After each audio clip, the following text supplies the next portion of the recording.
మగవారు ఈ 4 విషయాలు భార్యతో సహా ఎవరికి కూడా చెప్పకూడదు. మగవాడి జీతం ఆడదాని వయస్సు అడగకూడదంటారు. నిజమా? అందరి జీవితంలో ఆర్థికపరమైన సమస్యలు ఎదురవ్వటం సర్వసాధారణం. ఎంత గొప్ప స్థానంలో ఉన్నా ఎప్పుడో ఒకసారి అందరూ ఆర్థిక సమస్యలను ఎదుర్కొంటారు. ఇలా ఆర్థిక సమస్యలు వచ్చినప్పుడు అనేక కారణాల చేత వ్యాపారంలో డబ్బులు పోగొట్టుకున్నప్పుడు ఇలాంటి సమస్యల గురించి ఎవరికి చెప్పకూడదు.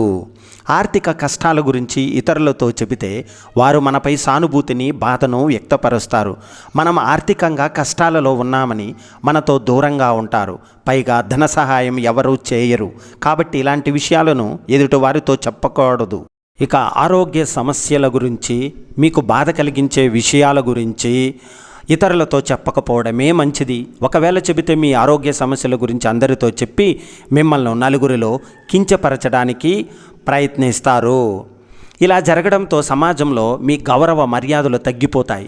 మీ ఆరోగ్య సమస్యలను, బాధలను తెలుసుకుని ఎదుటివారు సంతోషించే అవకాశాలు కూడా ఉంటాయి. కాబట్టి ఇలాంటి విషయాలను ఎవరితో చెప్పకపోవడమే చాలా మంచిది. తర్వాత మగవారు తన భార్య గురించి, భార్యలోని లోపాలను, రహస్యాలను ఇతరులతో అస్సలు చెప్పరాదు. భార్యతో గొడవ పడిన సందర్భాల గురించి, భార్య ప్రవర్తన గురించి పొరపాటును కూడా మూడో వ్యక్తికి తెలియపరచడం మంచిది కాదు. ఒకవేళ చెబితే మిమ్మల్ని సమాజం చులకనగా చూస్తుంది. మీ భార్య యొక్క రహస్యాలను, మీ వివాహ బంధంలోని విషయాలను తెలుసుకుని భవిష్యత్తులో మీ బంధం విడిపోవడానికి ఇతరులు కారణమవుతారు. భార్యాభర్తల మధ్య ఉండే గొడవలను ఇతరులతో చర్చించడం అంత మంచిది కాదు. గుర్తుపెట్టుకోండి. మీ జీవితంలో మీకు ఎదురైన అవమానాల గురించి ఇతరులతో అస్సలు చెప్పకండి. ఒకవేళ చెబితే ఇతరుల దృష్టిలో మీరు చులకన అయిపోతారు. మీకు జరిగిన అవమానాల గురించి నలుగురితో చెబుతూ మిమ్మల్ని కించపరిచే అవకాశం ఉంటుంది. మీకు జరిగిన అవమానాల గురించి మరింత చెడ్డగా ఇతరులకు చెప్పి మిమ్మల్ని చులకనగా చేస్తారు. గమ్యం అనేది ఒక అవకాశం కాదు, అది ఎన్నుకోవలసిన లక్ష్యం. అది ఎదురు చూడాల్సిన వస్తువు కాదు, కృషితో చేరాల్సిందే. విజయానికి రహస్యం ఆత్మవిశ్వాసమే. విజయానికి మూలం పట్టుదల, ఓర్పు అనేది ఎంత చేదుగా ఉంటుందో దానివల్ల లభించే ప్రతిఫలం అంత తీయగా ఉంటుంది. చెప్పుడు మాటలు వింటూ తప్పుడు పనులు చేస్తూ తప్పించుకు తిరిగే వారికి ఎప్పటికైనా తిప్పలు తప్పవు. పరిగెత్తాలి అనుకుంటే తరుముకుంటూ పరిగెత్తు, నిలబడాలి అనుకుంటే ఎదిరించి నిలబడు. ఒత్తిడి లేని జీవితం కావాలనుకుంటే ఇతరులతో మిమ్మల్ని మీరు పోల్చుకోవడం మానేసి వాస్తవాలను అంగీకరించాలి. ఎదురుగా ఉన్నది నువ్వు కాబట్టి ప్రతి కష్టం నిన్ను చూసే వెనక్కి తగ్గాల్సిందే. విజయం మీ మరో ప్రయత్నం కోసం ఎదురు చూస్తూ ఉంటుంది. జీవితం అంటే నువ్వు ఏమిటని ఊహించుకోవడం కాదు, నిన్ను రూపుదిద్దుకోవడం. కాలం దేనిని సరిచేయదు, మనమే కాలంతో పాటు అన్నీ సరి చేసుకుంటూ ముందుకు వెళ్ళాలి. ఎవరైనా నీకు దూరమైతే బాధపడకు. నీ జీవితం వాళ్ళతో ముడిపడలేదని అర్థం చేసుకో. నిన్ను వదిలి వెళ్ళిపోయారు కదా అని వాళ్ళ చెడ్డవాళ్ళు అనుకోవద్దు. నీ కథలో వాళ్ళ పాత్ర ముగిసిపోయింది, అంతే. ప్రతి చోట ఆలోచించడం ఎంత అవసరమో ప్రతి చోట నేర్చుకోవడం కూడా అంతే అవసరం. మన తప్పు చేస్తే తప్పని, ఒప్పు చేస్తే ఒప్పని చెప్పేవాళ్ళు మంచివాళ్ళు. ఏమి చేసినా మనల్ని భరించేవాళ్ళు మనవాళ్ళు. సంపాదించడం చేతకాని వాడికి ఖర్చు పెట్టే అర్హత లేదు. చెప్పే ధైర్యం లేని వాడికి ప్రేమించే హక్కు లేదు. మనం చేయలేని పనిని ఇతరులు చేసినప్పుడు అభినందించాలే కానీ అసూయ చెందకూడదు. గుణానికి మనకంటే ఎక్కువ ఉన్నవారితోనూ, ధనానికి మనకంటే తక్కువ ఉన్నవారితోనూ పోల్చుకోవాలి. నిలబడక తప్పదు. చిన్నప్పుడు దేనినైనా పట్టుకుని, పెద్దయ్యాక దేనినైనా తట్టుకుని. ఓపిక మొదట కష్టంగా ఉంటుంది, మీరు బాధపడతారు, మనుషులు చులకనగా చూస్తారు, మీకు మానేయాలనిపిస్తుంది. కానీ మీరు కొనసాగుతూ ఉంటారు. దానికి విలువ ఉంటుంది. చివరికి మిమ్మల్ని విజయం వరిస్తుంది. మీరు నిద్రపోతున్న సమయంలో కూడా డబ్బు సంపాదించడానికి మార్గం కనుక్కోలేకపోతే మీరు చనిపోయే వరకు పని చేస్తూనే ఉంటారు. ఎప్పుడు ఒకే ఆదాయంపై ఆధారపడవద్దు. రెండో సంపాదన సృష్టించడానికి ఇప్పుడే పెట్టుబడి పెట్టండి. పాజిటివ్గా ఆలోచించే వ్యక్తిని ఏ విషయము చంపలేదు. నెగిటివ్గా ఆలోచించే ఓ వ్యక్తిని ఏ మెడిసిను బాగు చేయలేదు. జీవితం అంటే కడుపు నింపుకునే ఆకలి కాదు, ప్రతి ఒక్కరి గుండెల్లో దాచుకునే ఒక జ్ఞాపకంలా బ్రతకాలి. కొన్ని క్షణాల విలువ అవి జ్ఞాపకాలుగా మారేదాకా తెలియదు. బానిసత్వానికి అలవాటు పడ్డవాడు తన బలాన్ని ఎప్పుడూ గుర్తించలేడు. నేను ఇలా ఉంటాను అని చెప్పకు, ఉండి చూపించు. నేను ఇలా చేస్తాను అని చెప్పకు, చేసి చూపించు. ఊహల్లో ఉండకు, వాస్తవాన్ని గుర్తించు, వాస్తవంలోనే ఉండు. మన సమస్యలకు రెండే కారణాలున్నాయి. దేన్ని గుర్తించుకోవాలో దాన్ని మర్చిపోవడం, దేన్ని మర్చిపోవాలో దాన్ని గుర్తించుకోవడం. ప్రతి మనిషిలో మంచి చెడు రెండూ ఉంటాయి. మనలో మంచిని చూసిన వాళ్ళు ఆప్తులు అవుతారు, చెడును చూసిన వాళ్ళు శత్రువులు అవుతారు. రెండింటిని సమానంగా చూసిన వాళ్ళే మనల్ని ప్రేమించిన వాళ్ళు అవుతారు. నా అని మనం అనుకోవడం కాదు, మన అని ఎదుటి వాళ్ళు అనుకున్నప్పుడే బంధాలు బాగుంటాయి. నీకు ఎంత మంచి చేసేదైనా నీ మనఃపూర్వకముగా ఇష్టం లేని పనిని చేయకు, లేకుంటే ఏదో ఒకరోజు జీవితం నీకు ఎదురు తిరుగుతుంది. మనిషిగా బ్రతకడానికి కావాల్సింది అనుభవాలు కానీ ఆడంబరాలు కాదు. మనస్సు ప్రశాంతంగా ఉండటానికి కావాల్సింది అనుభూతులు కానీ ఆలోచనలు కాదు. అందరితో పంచుకోవడానికి కావలసిన ఆనందాలు కానీ ఐశ్వర్యం కాదు. ఉన్న దాంట్లో ఆనందం వెతుక్కోవడం, మనశ్శాంతి లేని వాటి కోసం ఆనందం వెతుక్కోవడం అశాంతి. మనకు జీవితంలో కావలసినవి మూడు: స్పందించే హృదయం, ప్రేమించే మనస్సు, పని చేసే చెయ్యి. మనశ్శాంతిగా బ్రతకాలంటే ఏది ఎక్కువ తెలుసుకోకూడదు, ఎవరిని ఎక్కువగా చదవకూడదు, ఎక్కడ నా సొంతం అనే భావన ఉండకూడదు. మన ప్రేమలో జ్ఞాపకాలు ఉండాలి కానీ ప్రేమే ఒక జ్ఞాపకంగా మిగిలిపోకూడదు. మనిషికి కోపం ఉండవచ్చు కానీ మనిషిని వదులుకునే అంత కోపం ఉండకూడదు. ఒకసారి మోసపోతే అది మన తప్పు కాదు, రెండోసారి మోసపోతే అది ఖచ్చితంగా మన తప్పే. చెప్పేవాళ్ళు లేక చెడిపోవడం దురదృష్టం, చెప్పేవాళ్ళు ఉండి కూడా చెడిపోవడం మూర్ఖత్వం. నిజాయితీగా ఉండు కానీ నిశ్శబ్దంగా ఉండిపోకు, మౌనంగా ఉండు కానీ మాట పడకు, విలువ లేని చోట నోరు విప్పకు, అవసరం ఉన్న చోట నీ కోసం నువ్వు వాదించుకో. మన కోసం ఎప్పుడు ఎవరు రారో. కొన్నిసార్లు నీ ప్రమేయం లేకుండానే నీ మీద నిందలు వస్తాయి. నువ్వు ప్రతీకారం తీర్చుకోవాలి అనుకోకు, ఎందుకంటే ఆ సమయంలో భగవంతుడు నీ ఓర్పు సహనం గమనిస్తున్నాడని తెలుసుకో. ఎక్కడైతే నిన్ను హేళన చేశారో అక్కడే నిన్ను నువ్వు నిరూపించుకో. ఎక్కడైతే నిన్ను తక్కువ అంచనా వేశారో అక్కడ నువ్వు గెలిచి చూపించు. ఓడినవాడు నిన్ను చూసి హేళన చేసిన వారు గెలిచిన నాడు నిన్ను చూసి జేజేలు కొడతారు. మన మనసేమి చెత్తబుట్ట కాదు, అందులో అడ్డమైన చెత్తను వేయకూడదు.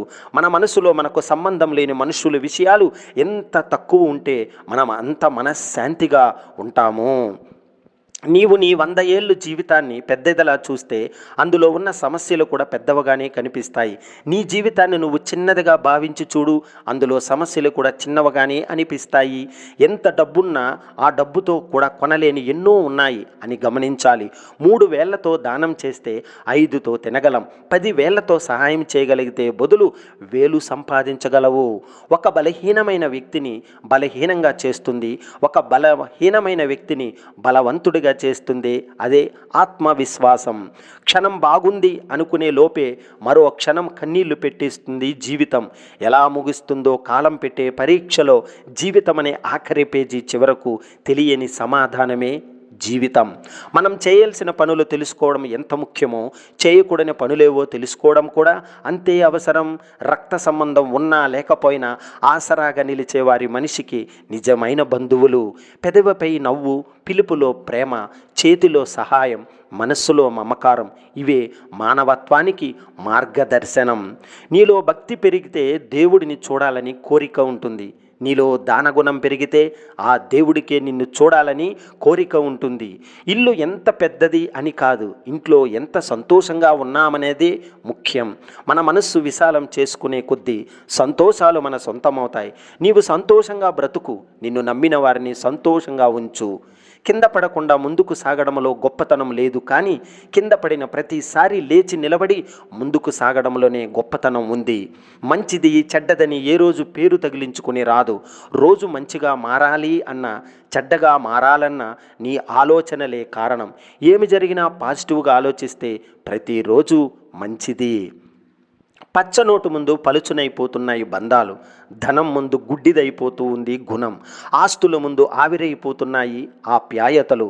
నేటి మన ప్రవర్తనలే రేపు మన పిల్లలకు అస్త్రాలు. ఎవరు ఎంత అందమైన వేషం వేసినా పరిస్థితులు, కాలము వారి వారి నిజ స్వరూపాలను, గుణాలను ఎప్పుడో అప్పుడు బట్టబయలు చేయడం తథ్యం. మనల్ని అర్థం చేసుకునే వాళ్ళకి మన రూపంతో పని లేదు, మనల్ని బాధ పెట్టే వాళ్ళకు మన మనస్సుతో పని లేదు. ఆనందం వస్తే పొంగకు, దుఃఖం వస్తే కుంగకు. పొగిడారని నీ వారు అనుకోకు, తిట్టారని పరాయి వారు అనుకోకు. ఏమైనా నవ్వుతూ సమానంగా స్వీకరిస్తూ ముందుకు సాగిపో, అప్పుడే విజయం నీదే. గెలుపు అంటే ఇతరుల కన్నా నువ్వు గొప్పవాడివి అనడం కాదు, నిన్నటి నువ్వు కన్నా ఈరోజు నువ్వు బాగుండటం. మీలో మంచి వ్యక్తిత్వం ఉంటే మీరు వ్యక్తులను కోల్పోరు, వ్యక్తులే మిమ్మల్ని కోల్పోతారు. కష్టాలు ఉన్నాయని ఇష్టాలు ఎప్పుడు దూరం అవ్వద్దు. వేదం చదవడం సులభమే కావచ్చు, కానీ వేదనను చదవడం కష్టం. ఎవరైతే ఇంకొకరి వేదనను చదవడంలో కృతకృత్యులవుతారో వారి జన్మ ధన్యం.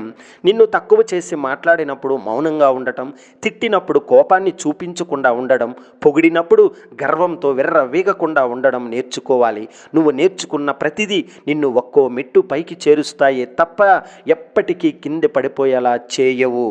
జీవిత పయనంలో కొంతమంది పరాయి వారు ఎదురై నన్ను తమ సొంతవాడిలా చూసుకుంటే, సొంత వాళ్లలో కొంతమంది పరాయ భాష్యం చెప్పి కనుమరుగవుతారు. ఓసారి కింద పడి చూడు, నిన్ను ఎత్తడానికి ఒక్క చెయ్యి కూడా ముందుకు రాదు. ఓసారి పైకి ఎగిరి చూడు, లాగి దించేయడానికి 100 చేతులు ముందుకు వస్తాయి. ముందు చేసిన తప్పులు మర్చిపో, వాటిని సరిదిద్దుకుని ముందుకు సాగిపో. కొత్త ఉత్సాహాన్ని మదిలో నింపుకో, కొత్త ఆశలు జీవితంలో చిగురింప చేసుకో. నిండు మనసుతో సుఖ సంతోషాలను అందరితో పంచుకో. మట్టి కలిపితే ఇటుకగా మారుతుంది, గోడలన్నీ కలిపితే భవనంలా మారుతాయి. ప్రాణం లేని వాటికి ఉన్న ఐక్యత ప్రాణం ఉన్న మనుషులకు లేదు కదా. జీవితంలో ఎవరిని కలవాలో కాలం నిర్ణయిస్తుంది, ఎవరితో ఉండాలో నీ మనసు నిర్ణయిస్తుంది. నీతో ఎవరు ఉండాలని మాత్రం నీ ప్రవర్తన నిర్ణయిస్తుంది. జీవితం ప్రతిసారి మనకు ఓ కొత్త అవకాశాన్ని అందిస్తూనే ఉంటుంది. విజయం నీ బానిస అవుతుంది. బంధాలను కాపాడుకోవడానికి ఒక మెట్టు దిగి ఆలోచించు అనేది పెద్దవాళ్ళ మాట. కానీ అర్థం చేసుకున్న వారి కోసం ఎన్ని మెట్లు దిగినా తప్పు లేదు. కానీ ఎన్ని మెట్లు దిగినా మనల్ని అర్థం చేసుకొని వారి గురించి ఏమి లాభం? వాళ్ళ దృష్టిలో మనం దిగజారడం తప్ప. నిరంతరం ఆనందంగా ఉండాలంటే మన మనస్సు ఇబ్బంది పెట్టే విషయాల నుండి విముక్తిని పొందాలి. ఏ విషయంలోనూ తప్పులు వెతకరాదు. తప్పులు వెతకడం ప్రారంభిస్తే ఆనందం కోల్పోతాము. కోపం వలన మనిషి ఇంద్రియ జ్ఞానం కోల్పోయి భావోద్వేగాలను అదుపు చేసుకోలేక తనకు తాను నశించిపోతాడు. నాకు గౌరవం లభించడం లేదని చింతించకు. గౌరవం అనేది ఎదుటివారి మనస్సులో ఉండే ఒక మంచి భావన. దాన్ని ఎలా పొందాలో నీ ప్రవర్తన పైన ఆధారపడి ఉంటుంది. సమయం నీది కానప్పుడు కొంచెం ఓర్చుకో, అదే సమయం నీ విలువను తెలియజేస్తుంది. ఎంత ఓర్చుకుంటే అంత గొప్ప స్థానాన్ని చేరుకుంటావు. మనం సంతోషంగా ఉండాలి అని అనుకుంటే దానికి ఒకటే దారి, ఒకరి గురించి మాట్లాడకుండా ఆలోచించకుండా ఉంటే చాలు. నిరంతరం ఆనందంగా ఉండాలంటే మన మనస్సును ఇబ్బంది పెట్టే విషయాల నుండి విముక్తిని పొందాలి. ఏ విషయంలో తప్పులు వెతకరాదు. తప్పులు వెతకడం ప్రారంభిస్తే ఆనందం కోల్పోతాము. ఈ రోజుల్లో బంధం అనేది తామరాకు మీద నీటి బిందువు లాంటిది. అది ఎప్పుడు జారిపోతుందో ఎవరికీ తెలియదు. అందుకే ఎవరి మీద ఎక్కువ ఆశలను పెంచుకోకుండా ఉండటమే మంచిది. రక్త సంబంధీకులే మధ్యలో వదిలేస్తుంటే ఇక మధ్యలో వచ్చిన బంధాలు వదిలేయడంలో వింతేముంది? ఇలాంటి బంధాలతో ఉండటం కంటే ఒంటరిగా ఉండటమే మేలు. అవసరం తీరాక ముఖం తిప్పుకుంటున్నారు, కానీ రేపు మళ్ళీ అవసరం పడితే ముఖాలు ఎలా చూపెడతారు? మనిషి బ్రతికి ఉన్నంతకాలం మనిషికి మనిషి అవసరం పడుతూనే ఉంటాడు. కొంచెం బుర్రలో వాడండి. అవసరం ఉన్నప్పుడు లేనప్పుడు ఒకేలాగా ఉండటం నేర్చుకోండి. భగవంతుని మీద నమ్మకం ఉంటే చాలు. ఎవరు ఏది కోరుకుంటే అది జరుగుతుంది. అది జరగకపోయినా అంతకు మించిన మేలు భగవంతుడు తప్పక వచ్చేలా చేస్తాడు. నమ్మకమైన, గౌరవమైన, ప్రాణమైన ఒక్కసారి పోతే మళ్ళీ తిరిగి రావు. బ్రతకడం గొప్ప కాదు, నిజాయితీగా బ్రతకడం గొప్ప. ఆశించి జీవించే వ్యక్తుల్లో నటన ఉంటుంది, ఆశించకుండా జీవించే వ్యక్తుల్లో ఆత్మీయత ఉంటుంది. నాటిన మొక్క పెంచుకున్న స్నేహం రెండు అపురూపమైనవి. ఒకటి నీడను ఇచ్చి సేద తీరుస్తుంది, ఒకటి తోడుగా ఉంటూ మనసును ఉత్సాహంగా ఉంచుతుంది. మన జననంతో బంధాలు కలుస్తాయి, మన మరణంతో జ్ఞాపకాలు మిగులుతాయి. మంచి చెడుల సంగమమైన ఈ జీవితంలో కీర్తి ప్రతిష్టలు శాశ్వతమే కానీ సిరి సంపదలు కాదు. విజయమే సర్వస్వం కాదు, పరాజయమే అంతము కాదు. ఏది ఏమైనా మన ప్రయత్నాన్ని కొనసాగించే ధైర్యమే ఈ జీవితం. ఇంటికి పిలిచి ఇచ్చేది విందు, అడిగిన తర్వాత ఇచ్చేది భిక్ష, ఎవరికి తెలియకుండా ఇచ్చేదే దానం, వెతుక్కుంటూ వెళ్ళి ఇచ్చేదే ధర్మం. శ్రీరాముడు అంతటి వాడికి హనుమంతుడితో అవసరం వచ్చింది. మానవులు మనమెంత, నాకు ఎవరి అవసరం లేదని విర్రవీగకు. కాలం చాలా శక్తివంతమైనది. రూపురేఖలనే కాదు, చేతిలో రేఖలను కూడా మార్చగలదు. మిమ్మల్ని ఈ ప్రపంచంలోకి తీసుకువచ్చింది మీ అమ్మ. మీకోసం తన ప్రపంచాన్ని వదిలి వచ్చేది మీ భార్య. అమ్మ భారం కాకూడదు, భార్య బానిస కాకూడదు. అమ్మ లేకుంటే మనకు జన్మ లేదు, భార్య లేకుంటే ఆ జన్మకు అర్థం లేదు. నిందిస్తున్న వారందరినీ దూరం చేసుకోకండి, పొగుడుతున్న వారందరికీ పల్లకి మోయకండి. కావాలని నిందించేవారు ఉంటారు, మీకు మంచి జరగాలని నిందించేవారు ఉంటారు, ప్రతిఫలం కోసం పొగిడేవారు ఉంటారు, ప్రతీకారం కోసం పొగిడేవారు ఉంటారు. జాగ్రత్త, మనల్ని మనం కాపాడుకోవడానికి ఇతరులపై నింద వేయకూడదు. కాలానికి నిజాన్ని నిరూపించే శక్తి ఉంటుంది. ఎదుటి వ్యక్తి ఎలాంటి పరిస్థితుల్లో ఉన్నారో తెలుసుకోకుండా, అర్థం చేసుకోకుండా ఆ వ్యక్తిపై మీ మనస్సులో మీకు ఇష్టం వచ్చినట్టు ఏవో ఊహించుకోకండి. బంధాలు బలహీనపడతాయి. అన్నీ ఉన్నాయని అహంకారం వద్దు. ఎందుకంటే రాత్రి అంత కష్టపడి విరిసిన పువ్వుకి కూడా తెలియదు తెల్లవారితే దాని పయనం దేవుడి దగ్గరికా లేక శ్మశానానికా. ఒకరిని బ్రతికించలేనప్పుడు, ఒకరిని ఆదుకోలేనప్పుడు, ఒకరిని సంతోష పెట్టలేనప్పుడు నువ్వు ఎన్ని కోట్లు సంపాదించినా వృధానే. నిజాయితీతో చేసిన ఒక పనికి ఫలితం ఒక చోట లభించకపోవచ్చు, కానీ మరొక చోట ఇంతకన్నా మంచి ఫలితాన్ని కాలమే నిర్ణయిస్తుంది. ఎదుటి వారిలోని తప్పులు చూపారని తలడిల్లిపోకు. నీకు మంచి చేశారని భావించు. తప్పులు సరిసేచుకుని తల పైకెత్తికుని తిరుగు. ప్రేమ అనేది ఒకవైపే ఉంటే జ్ఞాపకంగా మిగిలిపోతుంది. అదే ఇద్దరి మనసులో ఉంటే బంధంగా నిలబడుతుంది. మీ భయాలను ఎవరితో చెప్పకండి, మీలోనే దాచుకోండి.